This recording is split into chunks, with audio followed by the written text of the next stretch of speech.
Hi guys, कैसे हो? इस एपिसोड में यूनियन की फाइट होने वाली है प्रोफाउंड स्काई सेक्ट के वाइस चीफ के साथ, जहां पर उसकी हेल्प करने के लिए जियाओ यान की भी एंट्री होने वाली है, जिसके बाद क्वीन मेडुसा की फाइट होगी एन्चेंट हेवन डिमन पाइथन से, जिसकी वजह से ये एपिसोड बहुत स्पेशल होने वाला है।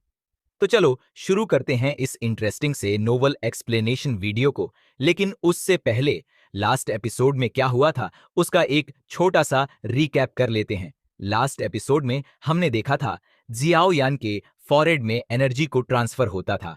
एक मास्टर को लगता है कि उसको किसी ने कंट्रोल कर लिया है, जिसकी वजह से मास्टर उसकी बैंड बजा देते हैं। पर फिर जियाओ यान ने मास्टर को विश्वास दिला दिया था कि वह जियाओ यान ही है। इसके बाद वह अपने माइंड में घूम रही बातों के बारे में मास्टर को बताता है, जिस पर मास्टर उसको बताते हैं इसका मतलब कि प्यूरिफाइंग डेमोनिक लॉर्ड्स फ्लेम आज से ठीक 1 साल बाद अपीयर होने वाला है, जिसको ऑब्जॉर्ब करने के लिए किसी को भी दाऊ शेंग पर होना जरूरी होता है, नहीं तो वह मर जाएगा। जिसकी वजह से जियाओ यान दाऊ शेंग पर ब्रेक थ्रू करने के लिए एसेंट वेस्टलैंड रीजन में आ गया था, जहां पर जियाओयान का सबसे पहला सामना पॉइजन से हो गया था, जिसको वह अपनी फ्लेम का यूज करते हुए आसानी से सामना कर लेता है। इसके बाद थोड़ा आगे जाने के बाद उसको पता चलता है कि फ्लावर सेक्ट के लोगों पर प्रोफाउंड स्काई सेक्ट के लोगों ने अटैक कर दिया था, जिनके इंटेंशंस बिल्कुल भी अच्छे नहीं होते हैं। तो क्वीन मेडुसा और लिटिल फेरी डॉक्टर ने उन सभी प्रोफाउंड स्काई सेक्ट के लोगों पर अटैक करके उनको जान से मार दिया था। और फिर एपिसोड के लास्ट में हमने यूयुन और फ्लावर सेक्ट के डिसिप को देखा था, जो बड़ी मुश्किल से सभी से बचकर जा रहे थे। तभी वहां पर यूनियन किसी खतरे को महसूस करती है और फ्लावर सेक्ट के डिसिप को आगे बढ़ने से मना करती है। अब आगे एपिसोड नंबर 12 दाबनु की शुरुआत में हम फ्लावर सेक्ट के डिसिपल्स को देखते हैं, जो यूनियन की बातों को सुन नहीं पाते और सामने बने स्पाइडर के नेट में जाकर फंस जाते हैं, जिससे निकलने की वह लोग कोशिश करते हैं पर बाहर नहीं निकल पा रहे थे। तो नालन यारान उनको मूव करने से मना करती है। इसके बाद उसने एक स्वॉर्ड टेक्निक थाओ विन ब्रेक से उस नेट पर अटैक कर दिया था, पर इससे भी उस नेट को कुछ नहीं होता, जिसको देख वह काफी हैरान हो गई थी। और तभी हम वहां पर प्रोफाउंड स्काई सेक्ट के लोगों को देखते हैं, जहां उनके साथ प्रोफाउंड स्काई सेक्ट का लियू कैंग भी मौजूद था, जहां वह हंसते हुए बोल रहा था, लिटिल ब्यूटी, तुम्हारे सारे एफर्ट्स इसके सामने बिल्कुल खराब हैं। यह जो नेट है ये एशडीम बीस्ट स्पाइडर ने बनाया है, जिसे तुम तो बिल्कुल भी डिस्ट्रॉय नहीं कर सकती। लियू कैंग को वहां पर देखकर नालन यारान बहुत ज्यादा गुस्सा हो जाती है और बोलती है, लियू कैंग, तुम यहां पर क्या कर रहे हो? जिसको सुनकर लियू कैंग बोलता है, तुम्हें कम से कम मुझे डेप्यूटी चीफ कहकर बोलना चाहिए, लेकिन तुम मेरी तरह से बेइज्जती कर रही हो। इसके बाद वह लियू कैंग उनके साथ बदतमीजी करने लगता है, तो नालन यारान उसके ऊपर अटैक कर देती है और बोलती है, शेमलेस लियू कैंग, आज मैं तुम्हारी जान ले लूंगी। पर तभी यूनियन ने उसे रोक लिया था और फिर खुद एक टेक्निक एक्सट्रीम विंड सनसेट से एशडीम बीस्ट के नेट पर अटैक कर देती है, जिससे वह डिस्ट्रॉय हो जाता है और फ्लावर सेक्ट के डिसिप उससे छूट जाते हैं, जिसकी पावर इतनी ज्यादा थी कि इसकी वजह से लियू कैंग को भी पीछे हटना पड़ता है, जिस पर वह स्माइल करते हुए बोलता है, बहुत बढ़िया, मुझे ये अच्छा लगा, पर बड़े अफसोस की बात है कि तुम आज यहां से बचकर नहीं जा सकती। जिस पर सेक्ट की एक एल्डर बोलती है, लियू कैंग, तुम हमारे सेक्ट को इस तरह से परेशान कर रहे हो, तुम्हें क्या लगता है हमारे सेक्ट में ऐसा कोई नहीं है जो तुम्हें रोक नहीं सकता? जिसको सुनकर लियू कैंग बोलता है, अरे हाँ, मैं तो भूल ही गया, फ्लावर सेक्ट में भी कुछ पावरफुल लोग हैं, लेकिन अभी के लिए वह सभी अपने कल्टीवेशन के लिए सेक्युले में हैं। लेकिन कैसा होगा अगर हम तुम सभी को यहां पर जान से मार दें, तो इसके बारे में उनको बिल्कुल भी पता नहीं चलेगा।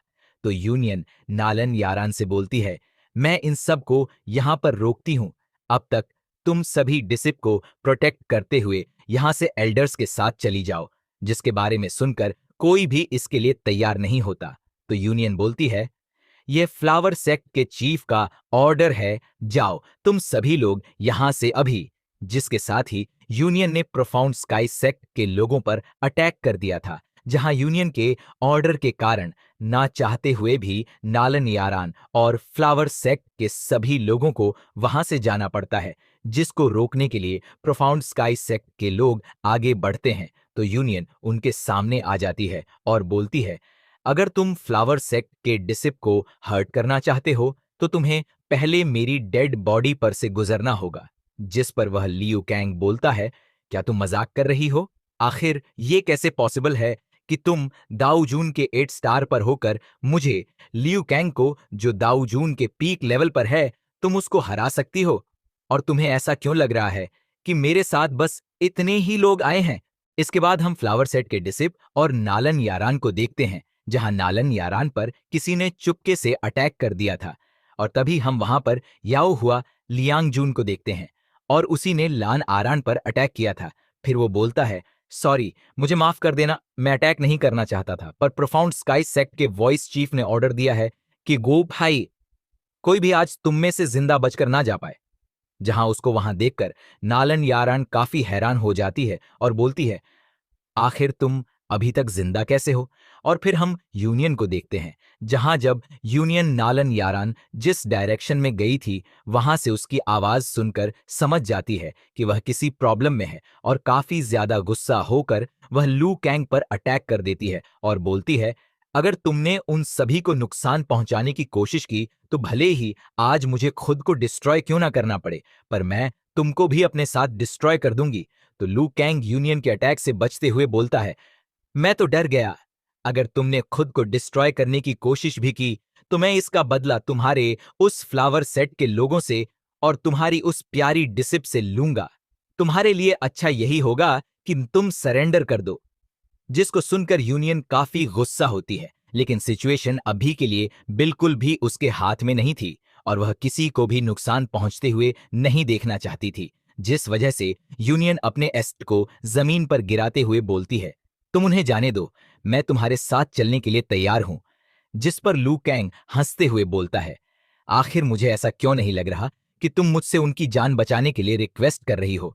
क्यों ना तुम वो कहो जो मैं सुनना चाहता हूं। तभी वह पूरी जगह हिलने लगती है, जिसको फील करके प्रोफाउंड स्काई सेक्ट के सभी लोगों की हालत खराब हो जाती है। और तभी हम वहां पर बर्निंग फ्लेम को देखते हैं, जिसके ऊपर नालन यारान मौजूद थी, जिसे देख लू कैंग बोलता है, नालन यारान, क्या यह सच में तुम हो? लेकिन आखिरकार तुम्हारे पास अचानक से हेवनली फ्लेम कैसे आ गई? उसी वक्त बर्निंग फ्लेम लू कैंग पर अटैक कर देता है, जिसको लू कैंग ने पीछे हटकर खुद को बचा लिया था। तभी यूनियन उससे बोलती है, लू कैंग, तुम कुछ अच्छा सुनना चाहते थे ना? ऐसा बोलते हुए यूनियन उसके ऊपर एक काफी पावरफुल शॉट अटैक कर देती है और बोलती है, नर्क में जाओ। जहां यूनियन के अटैक से लू कैंग की हालत खराब हो गई थी, तो फिर प्रोफाउंड स्काई सेक्ट के सभी लोग वहां से भाग जाते हैं और बोलते हैं, फ्लावर सेक्ट, इंतजार करो, हम वापस आएंगे। जहां उन सबको वहां से भागते हुए देख यूनियन बोलती है, तुम सभी यहां से नहीं जा सकते। तो नालन यारान यूनियन के पास आते हुए बोलती है, मास्टर, आप चिंता ना करें, आज इनमें से कोई भी यहां से जिंदा बचकर नहीं जा सकता। जहां तभी यूनियन को प्रोफाउंड स्काई सेक्ट के लोग जिस डायरेक्शन में गए थे वहां से उनके चिल्लाने की आवाज सुनाई देती है और तभी उसी तरफ से हम जियाओ यान को आते हुए देखते हैं, जहां वह काफी बेडेस लग रहा था।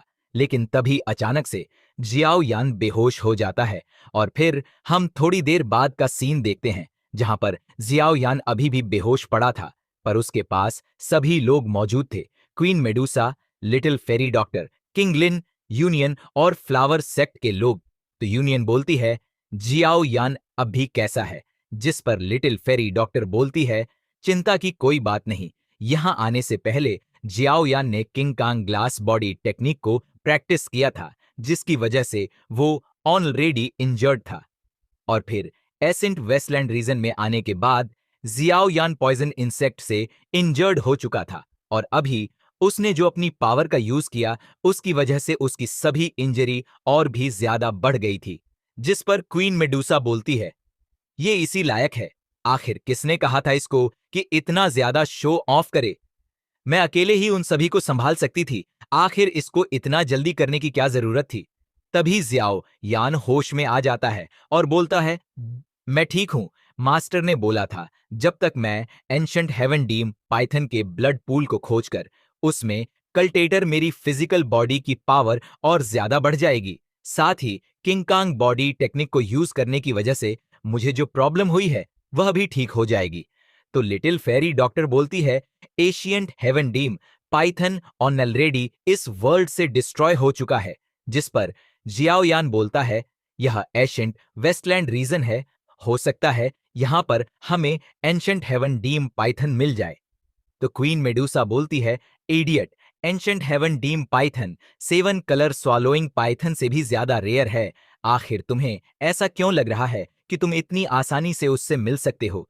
जहां ब्लड पूल पाइथन के बारे में जानकर यूनियन हैरान हो जाती है, तभी नालन यारान पूछती है, आखिर वह एंशंट हेवन डीम पाइथन दिखने में कैसा है? तो किंगलिन बताती है, वह एंशंट हेवन डीम पाइथन, उसकी आंखें खून की तरह लाल हैं, उसकी पूरी बॉडी काले कलर की है और उसका फेस बिल्कुल इंसानों की तरह है। जिसके बारे में सुनकर यूनियन और नालन यारान दोनों एक दूसरे की तरफ देखने लगते हैं।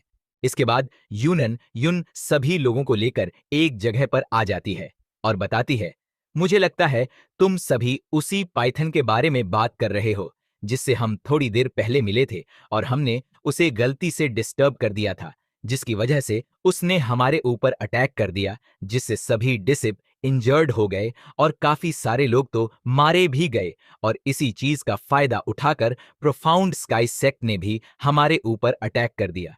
वो पाइथन दाऊ जून के 5 स्टार के पीक लेवल पर है, जो बहुत ज्यादा क्रूएल है। पर चिंता की कोई बात नहीं, हम फ्लावर सेक्ट इसमें तुम्हारी पूरी मदद करेंगे।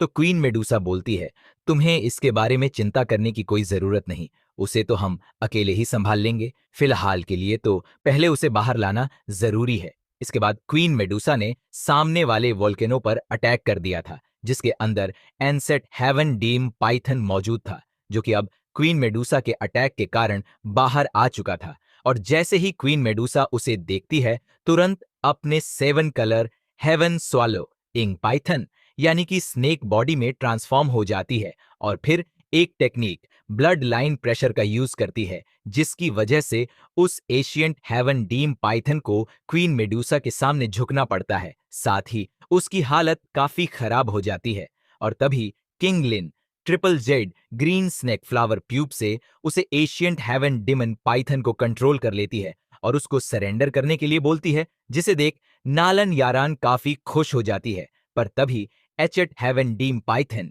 किंगलिन के कंट्रोल से छूटकर उसको जान से मारने के लिए अटैक कर देता है, लेकिन किंगलिन अपने पावर को और भी ज्यादा बढ़ा देती है, जिससे अब एंशंट हेवन डीम पाइथन पूरी तरह से उसके कंट्रोल में आ गया था और किंगलिन के सामने झुक जाता है, जिसको देखकर यून और नालानियारान रिलैक्स होते हुए बोलते हैं, फाइनली इसका भी खेल खत्म हो गया, तुमने तो हमें डरा ही दिया था। तो क्वीन मेडुसा बोलती है, इसने मुझे ऑफेंड किया, इसका तो यही होना था। जहां जिया यन इंजर्ड होते हुए बोल रहा था, रुको मुझे फाइट करने दो, वह बहुत ही डेंजरस है।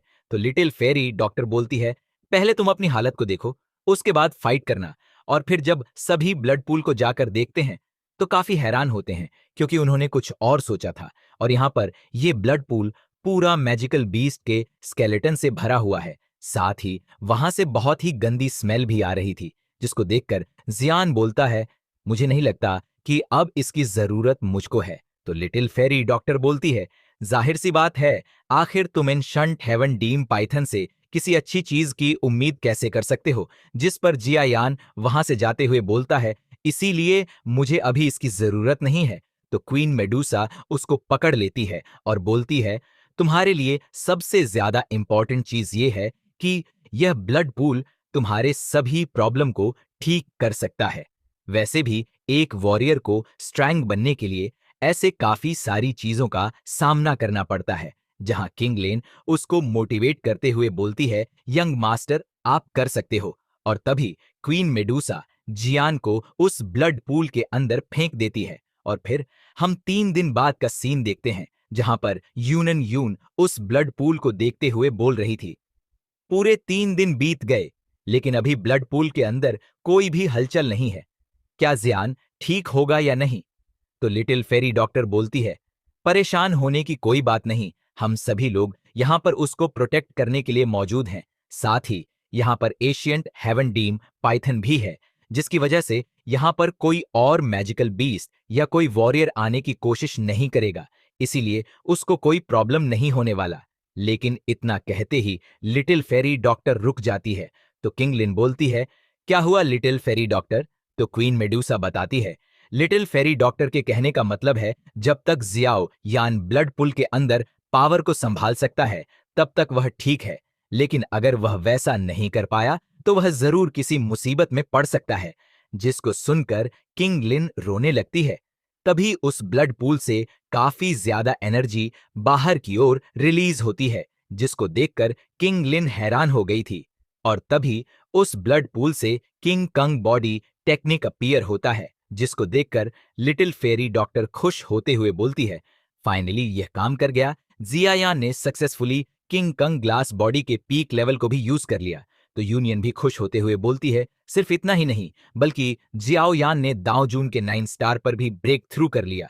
तभी जिया यान उस ब्लड पूल से बाहर आ जाता है और खुश होकर बोलता है, फाइनली मैंने दाओ जून के 9 स्टार पर ब्रेक थ्रू कर लिया। तो सभी लोग उसको इसके लिए कांग्रेस करते हैं और जब जियान उनके पास जाने की कोशिश करता है तो वह सभी पीछे जाने लगते हैं और जियान को दूर रहने के लिए बोलते हैं, जिसको सुनकर जियान को कुछ भी समझ में नहीं आता और वह गुस्सा करते हुए बोलता है, आखिर तुम सभी ऐसा क्यों कर रहे हो? तुम्हारी प्रॉब्लम क्या है? तो लिटिल फेरी डॉक्टर बोलती है, तुम 3 दिनों से ब्लड पूल के अंदर मौजूद थे, जिसकी वजह से तुमसे बहुत ही गंदी स्मेल आ रही है, तो इसीलिए तुम हमसे दूर रहो।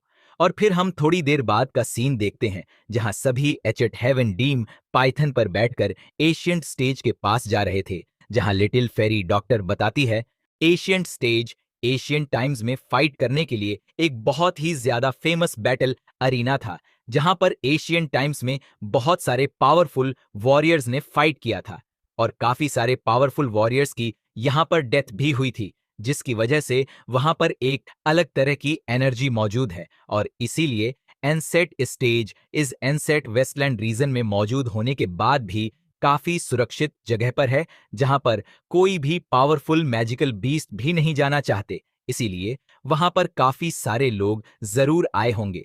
इसके साथ ही एसेंट स्टेज ही वो जगह है जहां से हम एसेंट वेस्टलैंड रीजन में और भी ज्यादा गहराई में जा सकते हैं और तभी सभी लोग एंस स्टेज पर पहुंच जाते हैं और इसी के साथ हमारा यह एपिसोड यहीं पर एंड हो जाता है। नेक्स्ट एपिसोड में क्वीन मेडुसा मिलने वाली है पहली बार जूनर से, जहां जूनर को जियाओ जियाओ के बारे में भी पता चल जाएगा। इसके बाद जियाओ यान की बैंड बजने वाली है और फिर जियाओ यान की फाइट एक बार फिर से होने वाली है मिस फेन किंगर और उसके ब्रदर के साथ।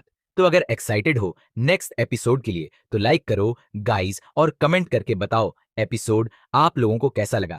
तब तक के लिए बाय बाय, मिलते हैं एक और न्यू नोवेल एक्सप्लेनेशन वीडियो के साथ। और हाँ, सब्सक्राइब करके जाना प्लीज।